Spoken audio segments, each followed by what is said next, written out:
अच्छा जी, हमारी discussion overhead absorption को लेके उसकी अकाउंटिंग ट्रीटमेंट पे चल रही थी और कल हमने जो बातें की उसमें हमने एब्जॉर्प्शन के प्रोसेस को लेके हम एब्जॉर्प्शन रेट डिटरमिन करते हैं 5 स्टेजेस को फॉलो करके। फिर हम हर प्रोडक्ट को जब बनाते हैं, जैसे जैसे बनाते हैं, वर्क इन प्रोसेस अकाउंट में उसकी कॉस्ट अक्यूमुलेट करते हैं और फिर वहाँ पे वर्किंग प्रोसेस में जब कॉस्ट अक्यूमुलेट कर रहे हैं तो डायरेक्ट कॉस्ट तो हम मेजर करके एक्यूरेसी से उस वर्किंग प्रोसेस को चार्ज कर देते हैं। ओवरहेड कॉस्ट हम एब्जॉर्ब करते हैं इस कैलकुलेशन की मदद से और ये प्रोसेस पूरा साल चलता रहेगा। डेबिट साइड पे ओवरहेड पे एक्चुअल कॉस्ट आती रहती है, क्रेडिट साइड पे ओवरहेड अकाउंट क्रेडिट होकर डेबिट वर्किंग प्रोसेस इस ओवरहेड एब्जॉर्ब्ड अमाउंट से करते जाते हैं। हम इसको ओवरहेड एब्जॉर्ब भी कहते हैं, इसको ओवरहेड रिकवर्ड भी कहते हैं, इसको ओवरहेड चार्ज्ड भी कहते हैं। सो एब्जॉर्ब्ड, रिकवर्ड, चार्ज्ड, इन सब का मतलब एक ही लिया जाता है। एब्जॉर्ब्ड, रिकवर्ड, चार्ज्ड, ये हमारी कॉस्ट अकाउंटिंग लैंग्वेज में एक ही मतलब लिया जाता है। फिर पीरियड एंड पे हम कंपेयर करते हैं actual overhead and absorbed overhead को। एक्चुअल ओवरहेड हमारे ओवरहेड की डेबिट साइड पे आ रहे होते हैं, एब्जॉर्ब्ड ओवरहेड हमारे ओवरहेड अकाउंट की क्रेडिट साइड पे आ रहे होते हैं और उसकी बेस पे हम देखते हैं ओवर एब्जॉर्प्शन या अंडर एब्जॉर्प्शन कितनी है और ओवर एब्जॉर्प्शन अंडर एब्जॉर्प्शन की इम्प्लीकेशन। ओवर एब्जॉर्प्शन की इम्प्लीकेशन क्या है, इसकी एडजस्टमेंट, अगर हमारी सारी आउटपुट बिकी है तो एडजस्टमेंट क्या डलती है। मकसद क्या है कि हमारी जो ओवर एब्जॉर्प्शन, एक जो एरर हमारे सिस्टम में आ गई है उस एरर को ठीक करना। उस एरर को ठीक करने के लिए हमें ओवरहेड अकाउंट को डेबिट क्रेडिट साइड बराबर करके जीरो करनी होती है।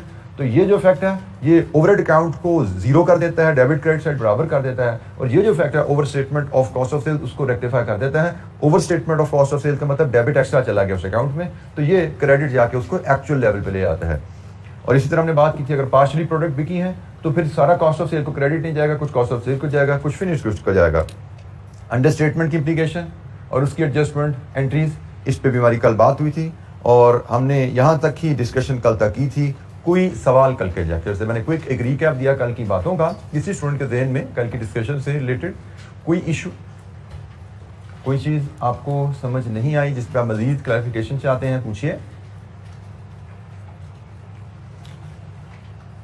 अच्छा जी, एक इलस्ट्रेशन है, उसके बाद कुछ पास पेपर क्वेश्चन देखने हैं हमें। इलस्ट्रेशन नंबर 17,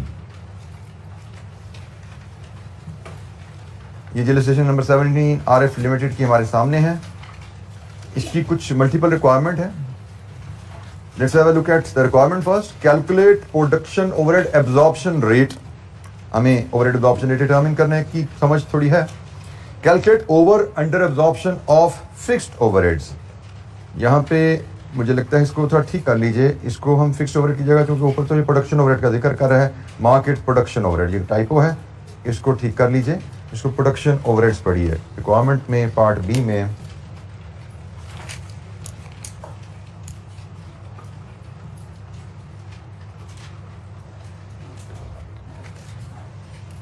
पार्ट सी में calculate the full product cost और पार्ट डी में calculate the cost of sales.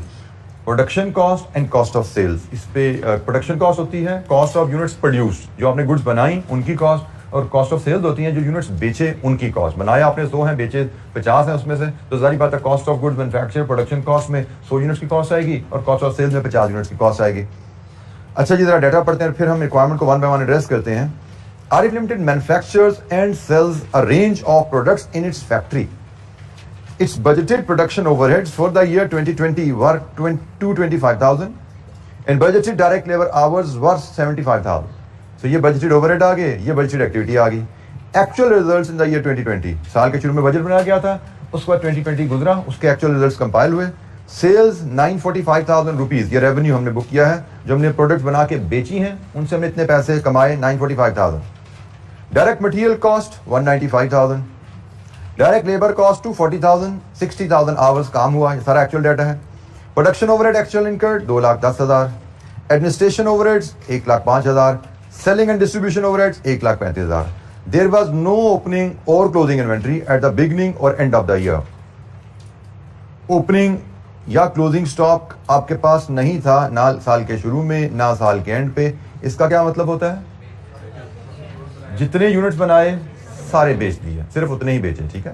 Opening भी जीरो था, क्लोजिंग भी जीरो है, ठीक है। तो मतलब ड्यूरिंग द पीरियड जितने यूनिट्स बने सारे के सारे बिक गए।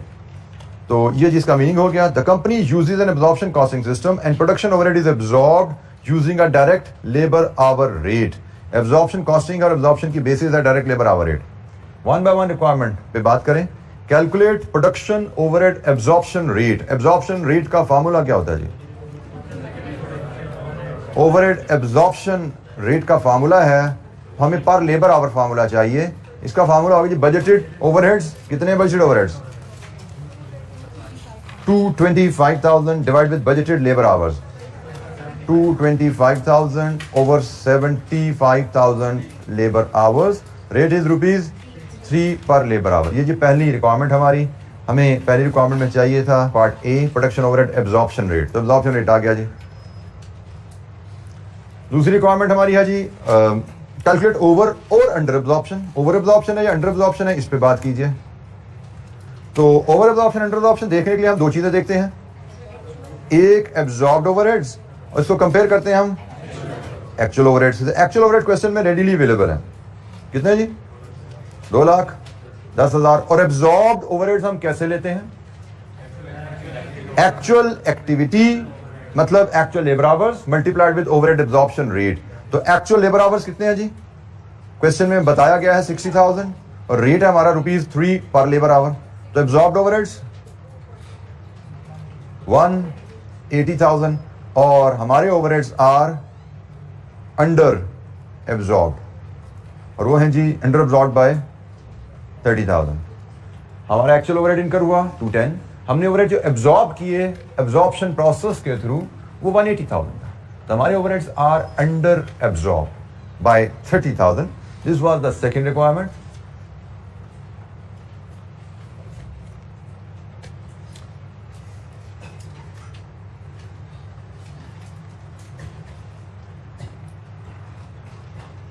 जी एनी क्वेश्चन, कोई सवाल यहां तक? पार्ट सी में हमें कहा गया जी फुल प्रोडक्शन कॉस्ट बताइए। तो फुल प्रोडक्शन कॉस्ट हम अगर क्वेश्चन पढ़ते हैं तो उसके कंपोनेंट्स आ रहे हैं जी 1, 2 एंड 3। मैं इसको नहीं कर रहा, ठीक, प्रोडक्शन ओवरहेड्स है, मैं इसी पे बात आ रहा हूं। फुल प्रोडक्शन कॉस्ट जब हमें कहा जाता है, आप एब्जॉर्प्शन कॉस्टिंग को फॉलो कर रहे हैं और आपसे कहा जाता है जी प्रोडक्शन कॉस्ट बताइए, फुल प्रोडक्शन कॉस्ट बताइए। तो full production cost absorption costing के तहत, full production cost using absorption costing से क्या मुराद है? एब्जॉर्प्शन कॉस्टिंग इसमें हम ओवरहेड्स को एब्जॉर्ब कर रहे हैं। इससे मुराद है जी आप इस डायरेक्ट मटेरियल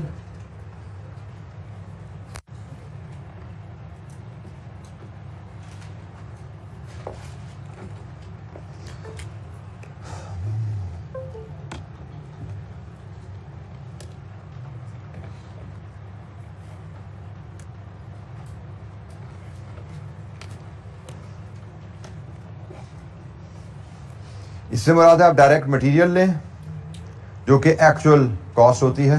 इससे मुराद है आप डायरेक्ट लेबर लें जो कि आप एक्चुअल बेसिस पे लेंगे और फिर आप प्रोडक्शन ओवरहेड्स लेते हैं। और यहाँ पे आपको याद रखना है कि जब एब्जॉर्प्शन कॉस्टिंग के तहत हम एब्जॉर्प्शन कॉस्टिंग सिस्टम को फॉलो करते हुए प्रोडक्शन कॉस्ट बना रहे हैं तो ओवरहेड हमेशा एब्जॉर्ब लिए जाते हैं। तो हमसे प्रोडक्शन कॉस्ट मांगी गई है तो हमने लेबर एक्चुअल कॉस्ट लेनी है। कितनी है जी एक्चुअल लेबर कॉस्ट? 195,000। मटीरियल है labour, sorry this is material. Labour हमने लेनी है एक्चुअल कॉस्ट, दिस इज 240,000 और ओवरहेड लेने हमने एब्जॉर्ब्ड 180,000। तो हमसे जो प्रोडक्शन कॉस्ट मांगी गई है वो है जनाब ये टोटल बताइए इसका 615,000। ये है हमारी full production cost. Absorption costing के तहत, एब्जॉर्प्शन कॉस्टिंग के तहत प्रोडक्शन कॉस्ट में ओवरहेड एब्जॉर्ब्ड लिए जाते हैं, एक्चुअल ओवरहेड्स नहीं लिया जाते।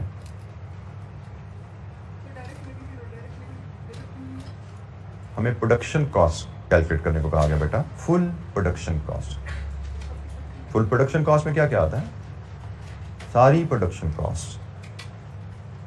प्रोडक्शन कॉस्ट में डायरेक्ट भी आती हैं, इनडायरेक्ट भी आती हैं। क्या वो प्रोडक्शन कॉस्ट है? हम प्रोडक्शन कॉस्ट की बात कर रहे हैं। Non production cost are not our domain while calculating production cost. जी एनी क्वेश्चन, कोई सवाल? अच्छा जी पार्ट डी। पार्ट डी में हमसे कहा कि कॉस्ट ऑफ सेल बताइए। अच्छा यहाँ पे आप जरा तवज्जो कीजिएगा। कॉस्ट ऑफ सेल्स हमने बात की कि जितने यूनिट्स हमने बनाए सारे बेच दिए। तो इसका मतलब जो यूनिट्स प्रोड्यूस की कॉस्ट है, यूनिट्स मैन्युफैक्चर की कॉस्ट है, this will all go to cost of sales. But हमने कल ही सीखा था कि कॉस्ट ऑफ सेल्स में ओवर अंडर एब्जॉर्ब भी जाते हैं। ओवर अंडर एब्जॉर्ब हो वो भी कॉस्ट ऑफ सेल्स में जाते हैं, ये हमने कल बात सीखी थी। तो हमारी जो कॉस्ट ऑफ सेल्स होगी वो होगी जी cost of goods manufacture and sold, वो 6,15,000 है। जो यूनिट्स बना के हमने बेचे उनकी कॉस्ट 6,15,000 है। अंडर एब्जॉर्ब्ड ओवरहेड की एडजस्टमेंट क्या होती है? कॉस्ट ऑफ सेल्स डेबिट होती है। इसका मतलब कॉस्ट ऑफ सेल्स में वो प्लस होंगे, क्योंकि cost of sales already cost है ना, ये तो ऑलरेडी डेबिट है। इसमें फर्दर आप अंडर एब्जॉर्ब्ड ओवरहेड्स भी डेबिट कर देंगे तो ऐड हो जाएगा। डेबिट वैल्यू में मजीद डेबिट आया तो ऐड होगा। तो जनाब 30,000 के आपके अंडर एब्जॉर्ब्ड ओवरहेड्स भी यहां पे ऐड होंगे और ये जनाब आपकी कॉस्ट ऑफ सेल्स बनेगी 645,000। This is your cost of sales. क्योंकि हमने सीखा था कि कॉस्ट ऑफ सेल्स में हम एडजस्टमेंट करते हैं अगर हमारे पास ओवर या अंडर एब्जॉर्ब की फिगर अवेलेबल हो। ओवर एब्जॉर्ब्ड ओवरहेड्स का मतलब होता है, ओवर एब्जॉर्ब्ड ओवरहेड का मतलब होता है कि कॉस्ट ओवर चार्ज हो गई है। तो ओवर एब्जॉर्ब्ड ओवरहेड कॉस्ट में से लेस होने होते हैं, क्रेडिट करने पड़ते हैं। और अंडर एब्जॉर्ब्ड ओवरहेड का मतलब है कि हमने कॉस्ट प्रोडक्शन को कम चार्ज की है ओवरहेड की मद में। तो under absorbed overheads cost of sales में ऐड होते हैं, डेबिट होते हैं। हमारे चूंकि सारे ही प्रोडक्शन बिक चुकी है तो सारे के सारे under absorbed overhead cost of sales में एडजस्ट हुए। अगर वो कहता आधी बिकी आधी पड़ी भी है तो हम यहाँ पे आधा इफेक्ट लाते हैं। ठीक है, ये हमने कल बात की थी जी। एनी क्वेश्चन, कोई सवाल? बेसिक इलस्ट्रेशन देखी हमने। पार्ट बी को लेजर बना के बिल्कुल दिखा सकते हैं। ओ काका, production cost, production cost, production cost, selling and distribution admin, क्या ये प्रोडक्शन कॉस्ट है? आपने काउंटिंग पढ़ ली है। कॉस्ट ऑफ सेल्स में सिर्फ आपको अगर प्रॉफिट एंड लॉस का फॉर्मेट याद हो, sales minus cost of sales gross profit, gross profit minus admin cost minus selling cost net profit. तो हमसे कॉस्ट ऑफ सेल्स मांगी गई है। कॉस्ट ऑफ सेल में सिर्फ प्रोडक्शन कॉस्ट आती है। फाइनेंशियल अकाउंटिंग में अगर नहीं बताया गया तो याद रखिएगा, कॉस्ट ऑफ सेल्स में जो sales minus cost of sales करके आप ग्रॉस प्रॉफिट कैलकुलेट कर रहे हैं। Cost of sales only include production cost. Gross profit आता है तो ग्रॉस प्रॉफिट सेल्स में से कॉस्ट ऑफ सेल लेस करने के बाद ग्रॉस प्रॉफिट आता है। ग्रॉस प्रॉफिट में से फिर एडमिन सेलिंग लेस होता है। फॉर एग्जांपल मुझे यहां पे कहा जाता है जी अब इसका पीएनएल भी बनाओ, रिक्वायरमेंट नहीं है लेकिन अब मैं आपके सामने, क्योंकि आपने क्वेश्चन किया है कि मैं पीएनएल भी बना देता हूं। अंडरस्टैंडिंग कि आप लोगों की अकाउंटिंग अभी कमजोर है, आप अभी सीख रहे हैं। Sales less cost of sales gross profit आएगा। ग्रॉस प्रॉफिट में से फिर हम लेस करते हैं ऑपरेटिंग एक्सपेंसेस, और ऑपरेटिंग एक्सपेंसेस में हमारे आते हैं एडमिन एंड सेलिंग, जो भी हेड्स हैं प्रोडक्शन के अलावा, और यहां से हमें फिर नेट प्रॉफिट मिलता है। तो ये हमारा कंप्लीट प्रॉफिट लॉस की प्रेजेंटेशन बनती है। पुटिंग इन द वैल्यूज, हमारी सेल्स हैं 945,000, हमारी कॉस्ट ऑफ सेल्स हैं 645,000, हमारा ग्रॉस प्रॉफिट आ रहा है 300,000, फिर हमारी एडमिन कॉस्ट हैं, एडमिन ओवरहेड्स कह लीजिए 1,05,000, हमारे सेलिंग एंड डिस्ट्रीब्यूशन ओवरहेड्स हैं 135,000। तो जनाब यहां से नेट प्रॉफिट बताइए 60,000। ये हमारा प्रॉफिट लॉस है। लेकिन हमारा स्कोप, कॉस्ट अकाउंटिंग का स्कोप सिर्फ यहां तक रहता है क्योंकि कॉस्ट ऑफ सेल्स में सिर्फ प्रोडक्शन कॉस्ट आती है और ये आपकी नॉन प्रोडक्शन कॉस्ट होती हैं। फिलहाल हमारा जो फोकस है वो प्रोडक्शन कॉस्ट के ऊपर है, जिसमें डायरेक्ट प्रोडक्शन कॉस्ट से भी हम डील कर रहे हैं और इनडायरेक्ट प्रोडक्शन कॉस्ट, जिसको प्रोडक्शन ओवरहेड कहते हैं, उससे भी डील कर रहे हैं जी। एनी क्वेश्चन, कोई सवाल?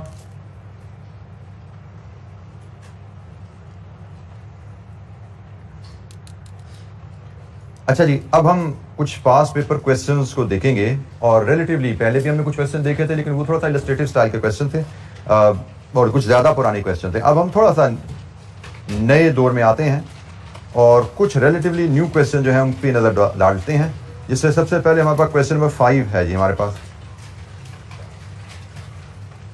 उपल इंडस्ट्रीज का क्वेश्चन है जी। ऑटम 2017 का क्वेश्चन 3 है। ऑटम 2017 क्वेश्चन 3, 8 मार्क्स के 2 पार्ट्स हैं इसमें।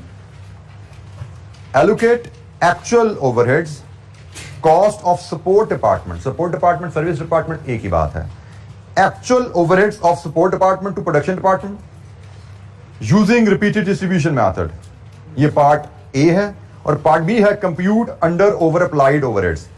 Under over applied, under over absorbed एक ही बात है। मैंने आपको शायद ये वर्ड बोल रहा था, एब्जॉर्प्शन, रिकवरी, चार्ज, अप्लाइड, चार टर्म्स होंगे यहाँ पर, ठीक है जी। चारों टर्म्स का मतलब एक ही है।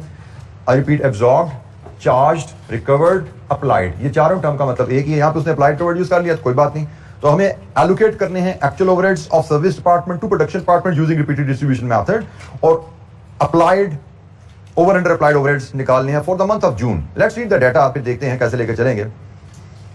Opal Industries Limited (OIL) produces various products which pass through processing, finishing and finishing department, दो डिपार्टमेंट से।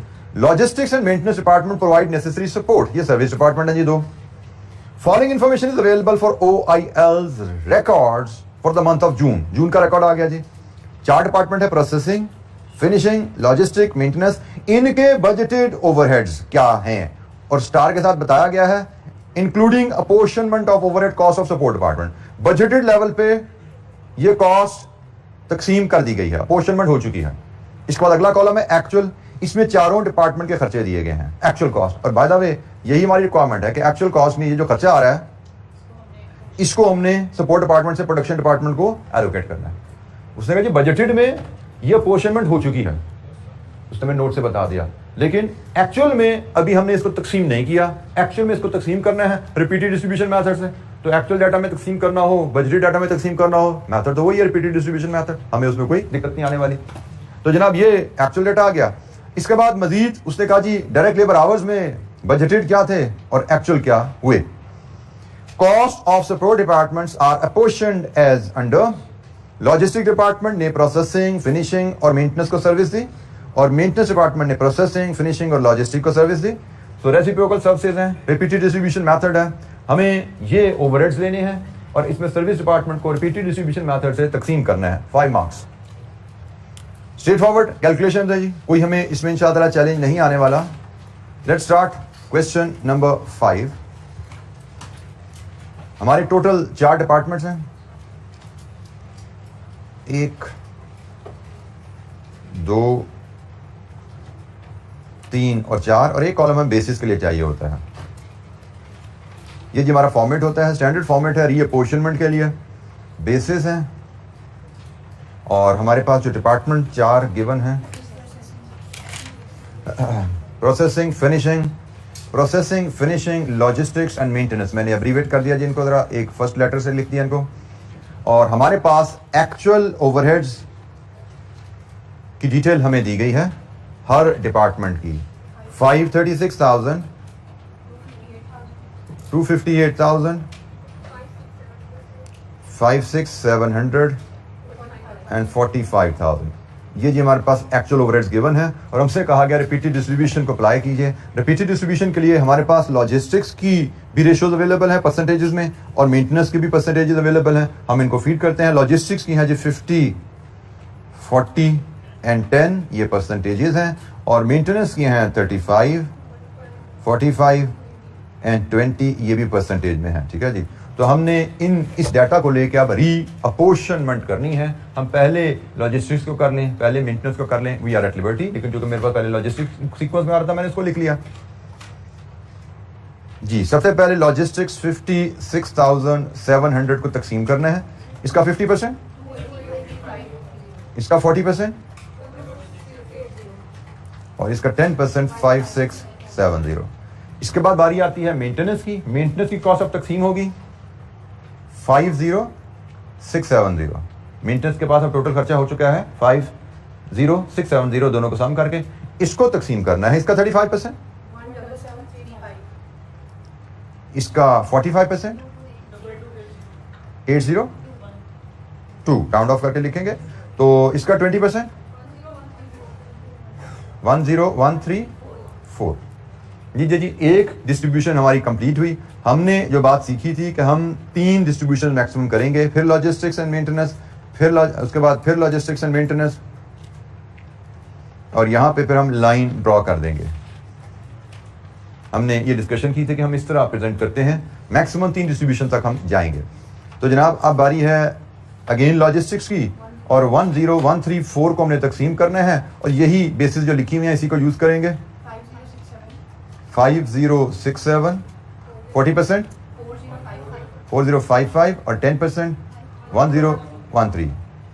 फिर मेंटेनेंस की बारी, मेंटेनेंस के हिस्से में अब 1013 कॉस्ट बची हुई है, इसको तकसीम करेंगे 1013 का 35%, ये रेशो लेके 355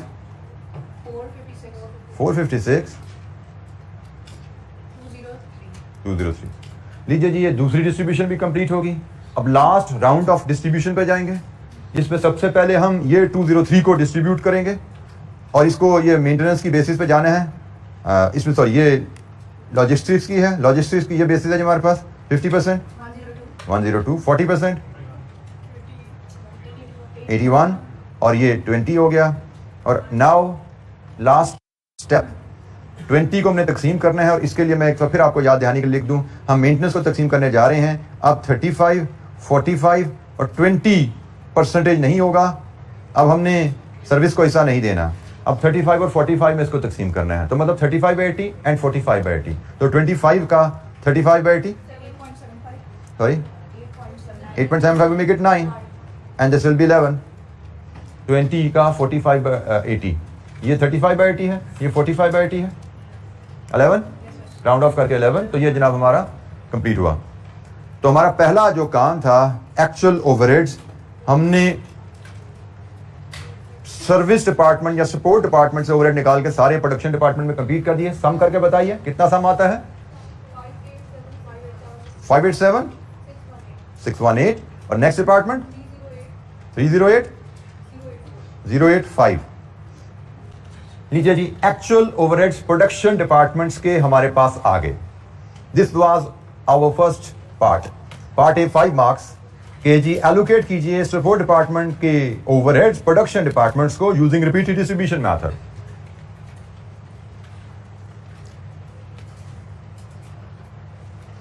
पार्ट ए हमें पता है हमने अलग पेज पे करना होता है, तो ये पार्ट ए हमारा क्लोज हो गया। पार्ट बी अब हमें नेक्स्ट पेज पे जाना पड़ेगा। किसी स्टूडेंट को यहाँ पे रिपीटेड डिस्ट्रीब्यूशन में एनी क्वेश्चन, आल्दो हमने पहले भी काफी एक्टिविटीज की हैं, फिर भी कोई सवाल कोई दिक्कत? Part B, compute under over applied overheads for the month of June. तो अंडर ओवर अप्लाइड ओवरहेड्स कैसे आते हैं? अप्लाइड या एब्जॉर्ब्ड ओवरहेड का डिफरेंस एक्चुअल ओवरहेड से लिया जाता है। तो हम पहले डिपार्टमेंट, हमारे पास 2 डिपार्टमेंट है जी, 2 प्रोडक्शन डिपार्टमेंट हैं। इन 2 प्रोडक्शन डिपार्टमेंट में हमने देखने हैं इनके अप्लाइड ओवरहेड्स कितने हैं, और हमने इन 2 प्रोडक्शन डिपार्टमेंट के देखने हैं इनके एक्चुअल ओवरहेड्स कितने हैं। ठीक है, तो हमें 2 production department P and F, ये 2 डिपार्टमेंट्स हैं हमारे। हम इनके अप्लाइड, क्योंकि उसने अप्लाइड की टर्म यूज किया तो मैं भी अप्लाइड की टर्म लिखता हूं। अप्लाइड ओवरहेड्स क्या है वो निकालेंगे और एक्चुअल ओवरहेड से कंपैरिजन करेंगे। अप्लाइड ओवरहेड्स यहां पे कैसे आते हैं? हमें बताया गया है कि ओवरहेड की एब्जॉर्प्शन होगी बेस्ड ऑन डाटा जो हम समझते हैं, that will be on the basis of direct labour our. तो जब डायरेक्ट लेबर आवर की बेसिस पे एब्जॉर्प्शन होनी है तो अप्लाइड ओवरहेड आपकी आएंगे actual labour hours multiplied with overhead absorption rate per labor hour.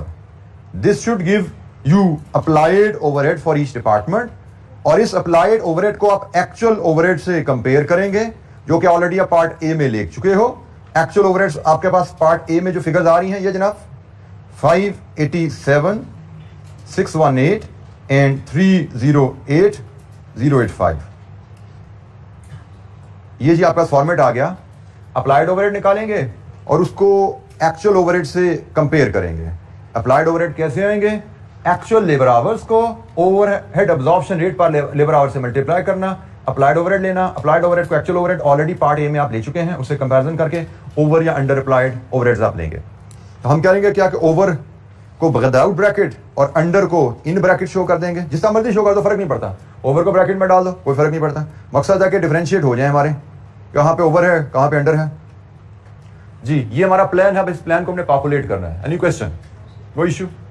यही है जी हमारी अंडरस्टैंडिंग, ये सीखा हमने। तो डाटा फीड करना शुरू करते हैं जी। 2 डिपार्टमेंट्स, दोनों के एक्चुअल लेबर आवर्स हमें गिवन है 14350 एंड 9800। फिर हमें ओवरहेड एब्जॉर्प्शन रेट चाहिए। ओवरहेड एब्जॉर्प्शन रेट कैसे आएगा? Budgeted overhead divide with budgeted labour hours, दोनों के अवेलेबल हैं। एक डिपार्टमेंट के हैं जी 560,000 डिवाइड विद 14,000, कितना आया? ₹40। और दूसरे डिपार्टमेंट के हैं जी 320,000 डिवाइड विद 10,000, 32। ये हम स्मार्टली वर्किंग यहीं पे प्रेजेंट करेंगे। हमें वर्किंग नंबर लिख के आगे ले जाकर टाइम लगाने की जरूरत नहीं है, जगह हमारे पास है। हमने यहीं पे दोनों कैलकुलेशन दिखा दी, budgeted overhead divide with budgeted labour hours. अब मल्टीप्लाई करेंगे इनको, 574,000 313600। ये जी अप्लाइड ओवरहेड्स हैं, ये एक्चुअल ओवरहेड्स हैं। यहां पे तो केस अंडर अप्लाइड का नजर आ रहा है। अंडर अप्लाइड है जी कितने? 13618। और यहां पे ओवर अप्लाइड का केस है कितना जी? 5515। लीजिए जी, we are done with part B as well. Overhead का question generally simple question, easy question समझा जाएगा अगर एग्जाम में आएगा, क्योंकि इसमें अगर रेपिटेटिव नेचर की कैलकुलेशन है, आपने 2 3 4 सवाल कर लिए हैं तो उससे बाहर चीज घूमती नहीं है। उसके बाद सिर्फ आपको सवाल ध्यान से पढ़ना है, क्योंकि जो भी टूल आपने अप्लाई करना है वो सिंपल होगा आपके लिए। सिर्फ होगा क्या, एग्जामिनर डाटा में कोई ट्रिक डाल देगा, जैसे अभी उसने कहा प्रोडक्शन नॉन प्रोडक्शन ओवरहेड डाल दिए तो कोई बच्चा उससे कंफ्यूज हो जाएगा, कोई डायरेक्ट लेबर डाल देगा तो उससे बच्चा कंफ्यूज हो जाएगा। इस तरह के ट्रिक्स ओवरहेड में कर सकते हैं, इसके अलावा ओवरहेड में कोई कॉम्प्लेक्सिटी नहीं है। स्ट्रेट फॉरवर्ड क्वेश्चन है, ये एग्जाम का प्रॉपर क्वेश्चन है। आगे भी हम 3 क्वेश्चन मजीद करेंगे, वो भी प्रॉपर एग्जामिनेशन लेवल क्वेश्चन है जो पिछले 5-7 साल में आए हुए हैं। आप उसे असेस कर सकते हैं कि स्टैंडर्ड एग्जाम में इन क्वेश्चन का बहुत ज्यादा हाई नहीं होता, क्योंकि इनमें रूम ही नहीं है टेस्टिंग का। आगे हमारे पास टॉपिक आएंगे जिनमें एग्जामिनर के पास रूम होता है क्वेश्चन चैलेंजिंग बनाने का, वहां पे हम ज्यादा चैलेंजिंग क्वेश्चन भी देखेंगे। बट इधर अगर आपने इलस्ट्रेशंस अच्छी की हुई है, रिवीजन उनकी रीडिंग आपने नोट्स की अच्छी की हुई है, तो किसी एग्जाम लेवल क्वेश्चन में आपको इंशाअल्लाह कोई प्रॉब्लम नहीं आने वाली, provided you read the question carefully. तो यहां पे कोई इशू चीज सवाल में, हमारा सवाल शायद कंप्लीट हो गया, उसने यही मांगा था हमसे पार्ट बी में।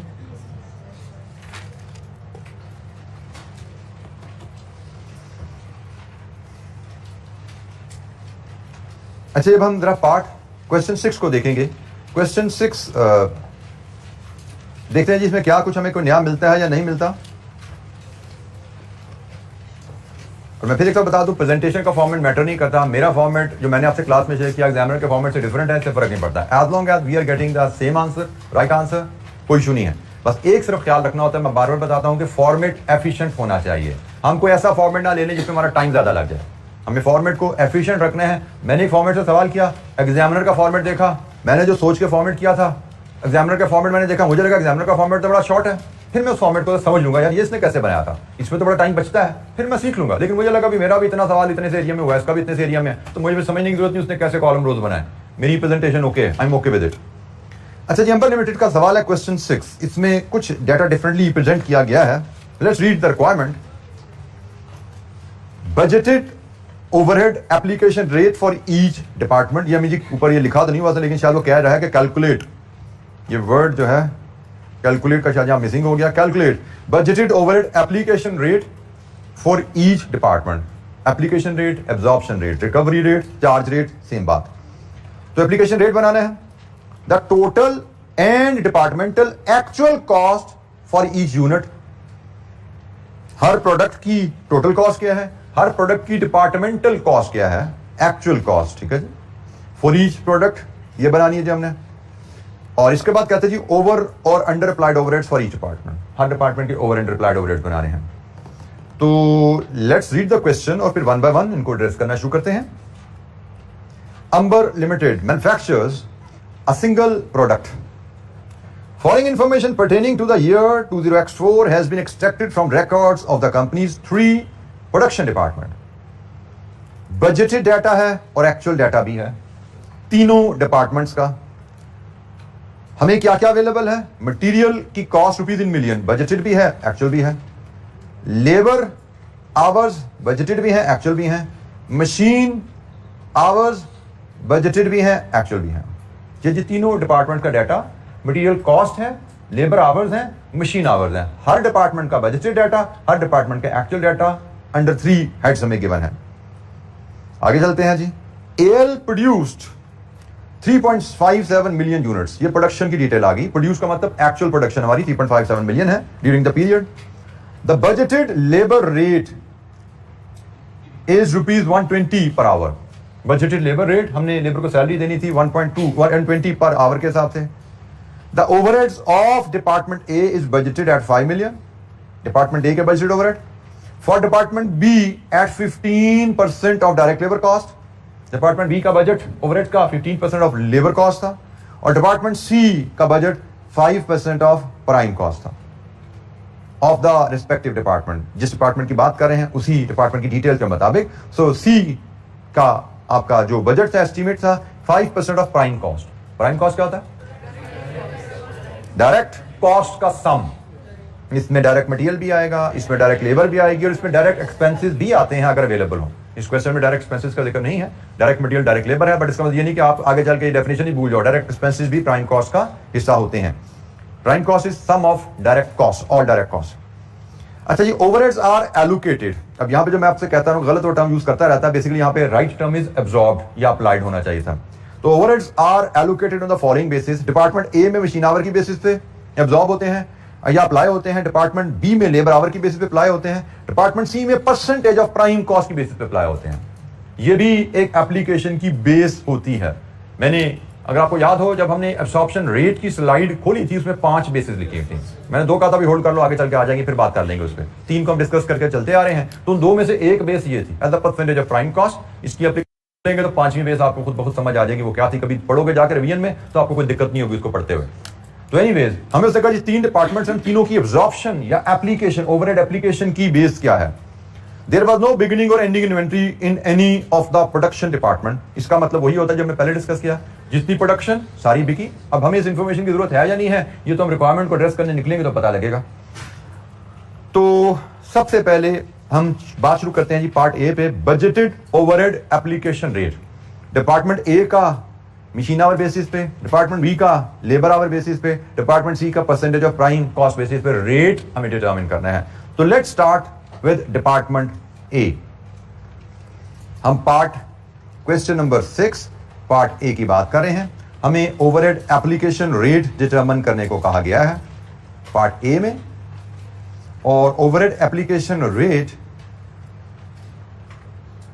डिपार्टमेंट ए का किस बेसिस पे है जी? मशीन आवर बेसिस पे। तो हमारा फॉर्मूला हो रहेगा इसका, budgeted overheads divided with budgeted machine hours. तो जनाब देखिए, ये इंफॉर्मेशन डिपार्टमेंट ए की हमें कितनी आसानी से अवेलेबल है। ये तो काफी आसानी से अवेलेबल है। डिपार्टमेंट ए के बजटेड ओवरहेड टेबल के नीचे सेकंड लाइन में आ रहे हैं 5 मिलियन। और डिपार्टमेंट ए के budgeted machine hours, department A budgeted machine hours 400,000। बिल्कुल ठीक है जी, 400,000 मशीन आवर्स। तो यहां से रेट बता दीजिए, 12.50 पर मशीन आवर। लीजिए जी, पार्ट ए का एक हिस्सा हो गया, डिपार्टमेंट ए का एप्लीकेशन रेट आ गया। डिपार्टमेंट बी जी, यहां पे कोई सवाल किसी बच्चे के ध्यान में? डिपार्टमेंट बी की बेसिस क्या जी? Labour hours. तो इसका फार्मूला होगा जी, budgeted overheads divided with budgeted labour hours. Budgeted labour hours तो रेडीली अवेलेबल है यहां पे। डिपार्टमेंट बी के बजटेड लेबर आवर्स 500,000, ये डिपार्टमेंट बी के बजटेड लेबर आवर्स अवेलेबल हैं। और डिपार्टमेंट बी के बजटेड ओवरहेड्स क्या हैं? उसने कहा जी 15% ऑफ लेबर कॉस्ट। और जनाब हम चूंकि बजटेड ओवरहेड्स की बात कर रहे हैं तो 15% ऑफ लिखा नहीं उसने, but it is understood budgeted labour cost. ठीक है, ये अंडरस्टूड है क्योंकि हम बजट बना रहे हैं ना। तो बजट लेवल पे हम लेबर कॉस्ट की जब बात कर रहे हैं तो बजटेड लेबर कॉस्ट की बात करेंगे, क्योंकि बजट तो पीरियड पीरियड से पहले बनता है। तो जब बजट में आप अंदाजा लगा रहे हो ओवरहेड की बात में कितना खर्चा होगा, तो आपको सिर्फ बजटेड लेबर कॉस्ट अवेलेबल होती है। एक्चुअल लेबर कॉस्ट तो साल पीरियड के एंड पे मिलती है ना। तो यहाँ पे लिखा नहीं, बट इट इज अंडरस्टूड कि 15% ऑफ बजटेड लेबर कॉस्ट। तो अब बजटेड लेबर कॉस्ट कहां से आएगी? डिपार्टमेंट बी के budgeted labour hours into rate. Hours भी दिए हुए हैं उसने, रेट भी दिया हुआ है। आवर्स इनटू रेट करो तो कॉस्ट बन जाती है ना। 5 लाख बजटेड आवर्स हैं और हमें बताया गया भाई बजट में हमने अंदाजा लगाया था 120 पर आवर पे करेंगे। तो 5 लाख इंटू 120 ये हमारे बजटेड लेबर कॉस्ट बनती है। तो जनाब बजटेड ओवरहेड्स की कैलकुलेशन जो मुझे नजर आएगी यहाँ पे, 5 लाख इंटू 120, ये तो लेबर कॉस्ट है। ओवरहेड कितने हैं? 15%. तो ये जनाब budgeted overheads divided with budgeted labour hours. So what is the rate? Rupees 18 पर मशीन पर लेबर आवर. सॉरी जी, पर लेबर आवर.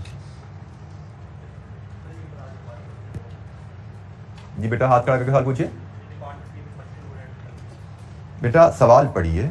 उसने सवाल में आपको कहा है डिपार्टमेंट बी के बजटेड ओवरहेड 15% लेबर कॉस्ट के बराबर है. तो डिपार्टमेंट बी की जो बजटेड लेबर कॉस्ट है वो कितनी है? 5 लाख इंटू 120 और ओवरहेड इसके 15% है. तो ये बजटेड ओवरहेड आ गए. Budgeted overhead divide with budgeted labour hours.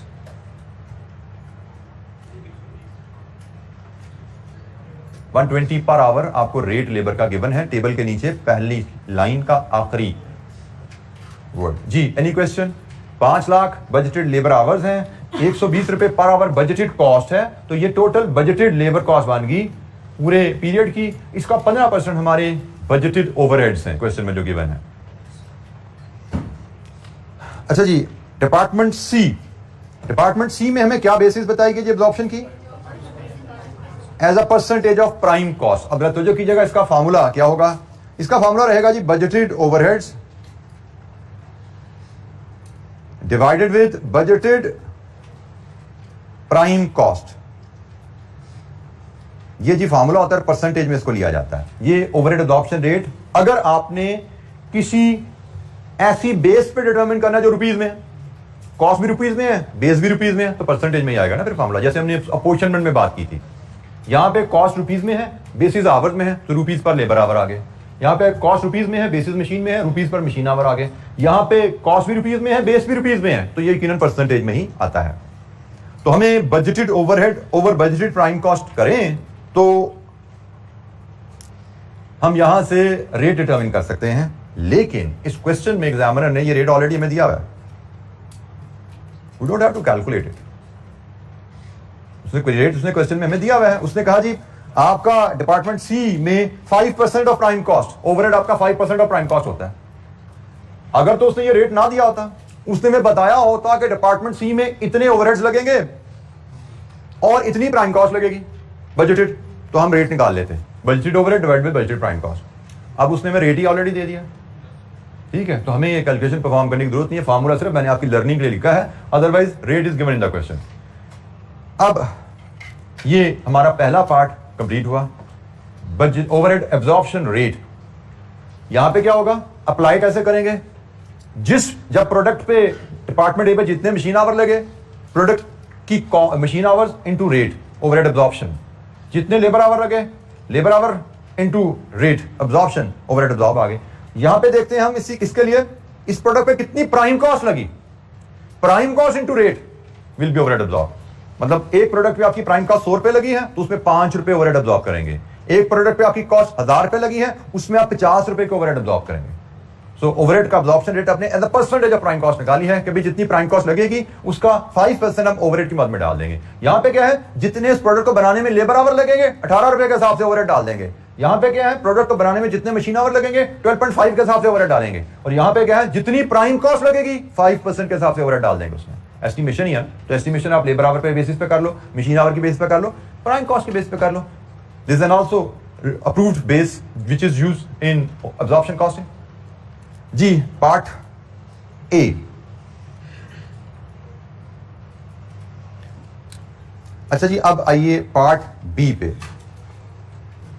Part B में उसने हमसे क्या मांगा जी?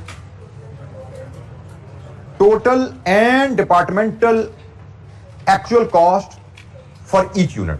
मतलब प्रोडक्ट एक ही बना रहे हैं, तो बेसिकली प्रोडक्ट कॉस्ट को आपने 3 हिस्सों में बनाना है डिपार्टमेंट वाइज. हमें जो डाटा गिवन है टोटल कॉस्ट की बात कर रहा है. टोटल भी चाहिए और डिपार्टमेंट वाइज भी चाहिए और पर यूनिट भी चाहिए. तो इसका डाटा हम कुछ इस तरह अरेंज कर सकते हैं. हमें 3 डिपार्टमेंट्स हमारे पास हैं. हम तीनों डिपार्टमेंट्स में अलग-अलग अगर मैं कॉलम बनाऊं इनके A B C, format is important. अगर आप फॉर्मेट बना लेते हैं सोच के तो फिर आपके लिए डाटा उसमें अरेंज करना आसान हो जाता है.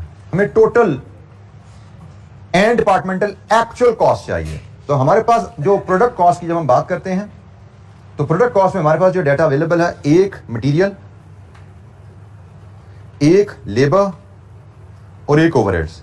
तो पहले इन सब का मैं यहां पे टोटल ले आता हूं, टोटल कॉस्ट डिपार्टमेंट वाइज आ रही है, फिर मैं इसको डिवाइड कर दूंगा यूनिट्स प्रोड्यूस से,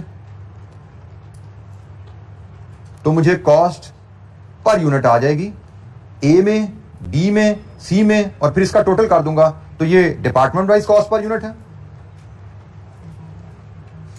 और यहां पे टोटल कॉस्ट पर यूनिट आ जाएगी। यही उसने हमसे मांगा है ना कि पर यूनिट कॉस्ट टोटल बताओ और डिपार्टमेंट वाइज बताओ। तो डिपार्टमेंट वाइज कॉस्ट मेरे पास आ रही है जनाब, यहां पे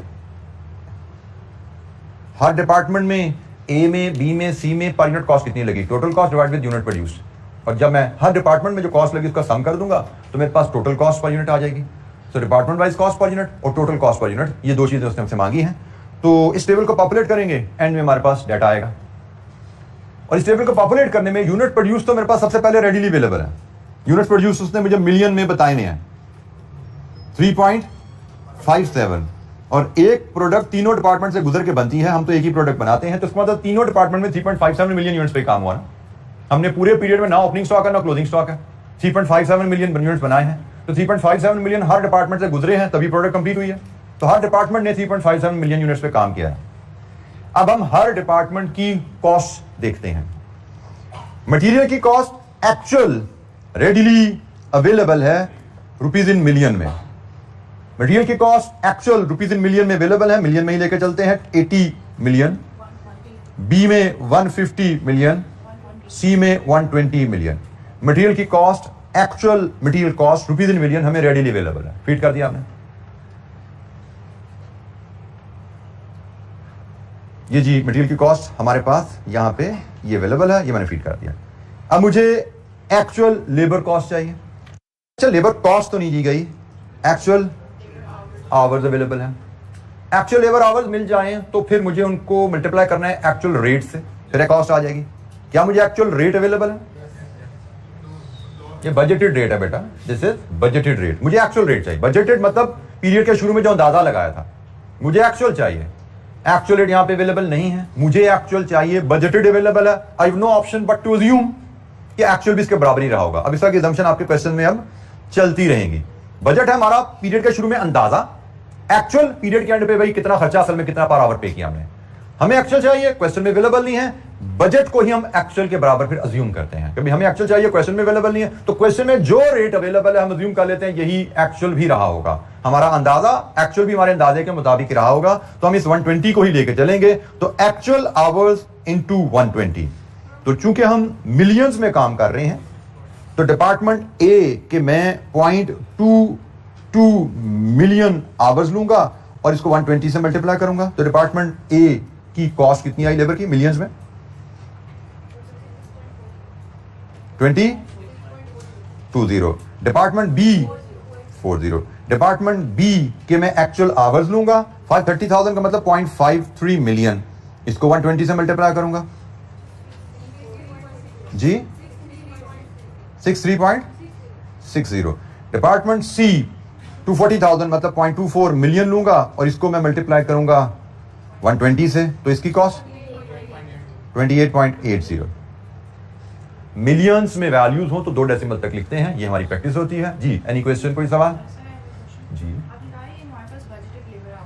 बजटेड लेबर आवर का रेट है 120। तो हमें एक्चुअल रेट चाहिए, तो ये जो लास्ट लाइन है इस पैराग्राफ की, इससे हम नहीं कैलकुलेट कर सकते एक्चुअल? बेटा ये एक्चुअल ओवरहेड्स हैं, मैं डायरेक्ट लेबर रेट की बात कर रहा हूं।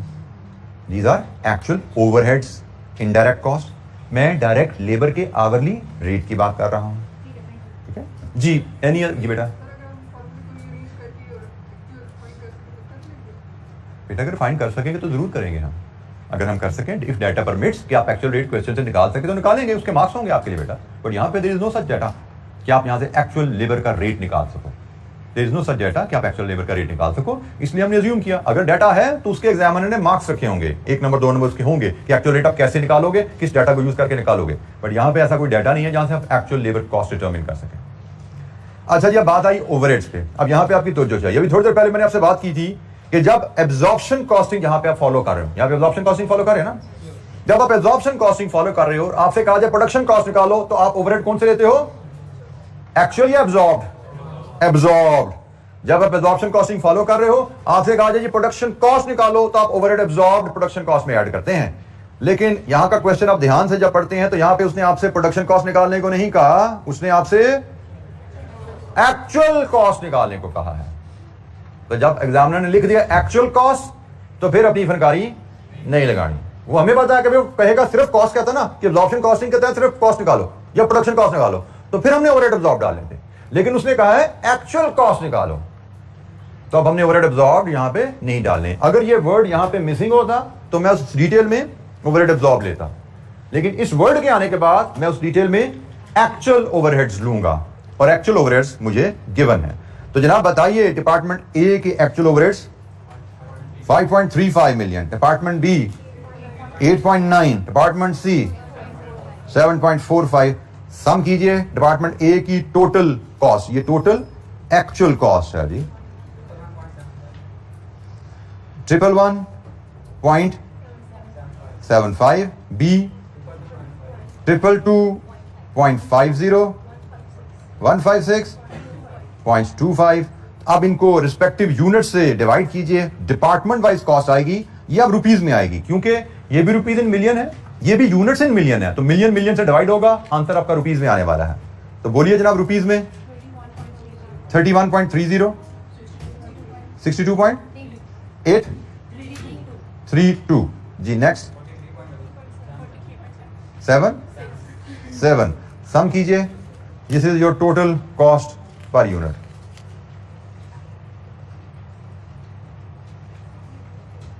Total is 137.59। लीजिए जी, हमारा पार्ट बी भी कंप्लीट हुआ। इसका part C over under applied overheads है। एक्चुअल ओवरहेड्स आपके पास गिवन है जी। ये अप्लाइड ओवरहेड के लिए ये एब्जॉर्प्शन रेट है। अप्लाइड ओवरहेड कैलकुलेट करना है हर डिपार्टमेंट का, और ओवर अंडर अप्लाइड की कैलकुलेशन आपको परफॉर्म करनी है। This is your home assignment. कोई इसमें दिक्कत होगी आप ग्रुप में डिस्कस कर सकते हैं, कल क्लास में डिस्कस कर सकते हैं। हम पार्ट सी होम असाइनमेंट में हैं, हम आगे चलेंगे, कल पार्ट सी को डिस्कस करके इसका प्रॉब्लम अगले क्वेश्चंस की तरफ मूव करेंगे हम। ठीक है जी, आज के लिए इतना ही। Thank you very much. अस्सलाम वालेकुम।